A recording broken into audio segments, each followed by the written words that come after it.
The light shines in the darkness, and the darkness did not overcome it. John 1 and 5. Christmas is a time when lights become important to all of our celebrations. And in many parts of the world, colored lights bring festive joy to houses and Christmas trees. These lights help us in our celebration of the birth of Jesus. And we also know that the lights can help then guide us in dark places. Lights shine in the darkness and help us to see the path we need to take. Lights are festive, and lights guide us. So on the second week of Advent, we are lighting another candle, the candle of light. Hello, my name is Sergio and I live in the USA. Today I'm going to be lighting the second candle of Advent, the candle of light. We can remember that Jesus is the light of the world. The way Jesus lived his life and shone a bright light on how we're meant to live, loving God and loving each other. There is a song that says, "This little light of mine, I'm going to let it shine." So let's do that. Let's shine our lights. We can shine because Jesus is the light of the world.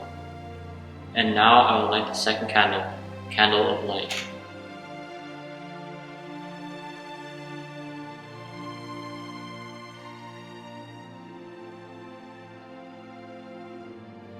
Thank you.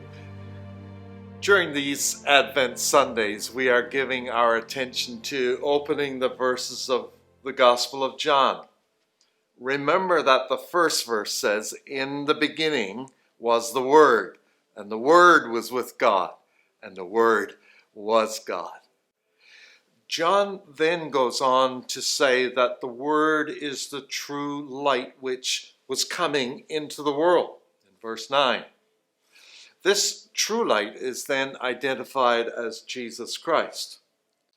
At one point in the public ministry of Jesus, we hear him saying to a crowd of people, "I am the light of the world.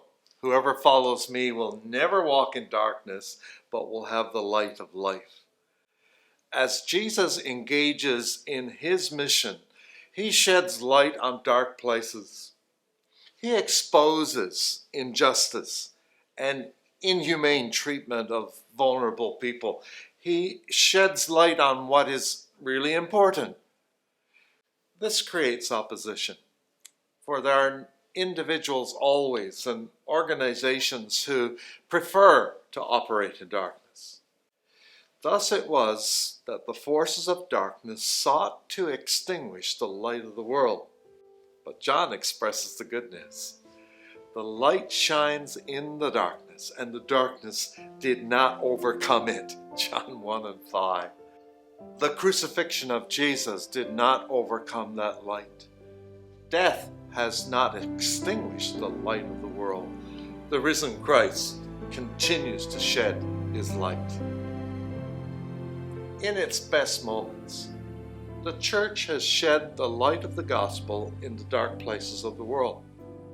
Salvationists will recall that in the year 1890, General William Booth published a book, In Darkest England and the Way Out.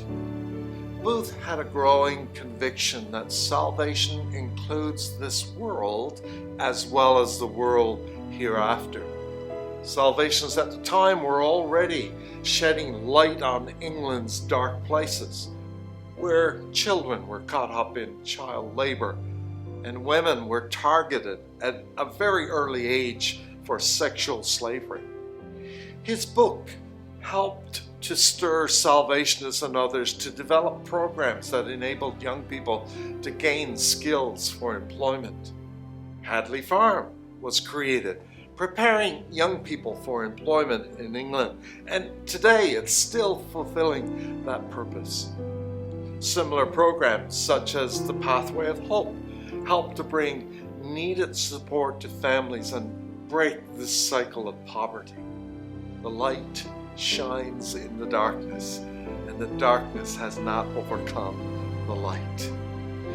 As we come to Christmas this year, it is evident that darkness is felt deeply by many in these days.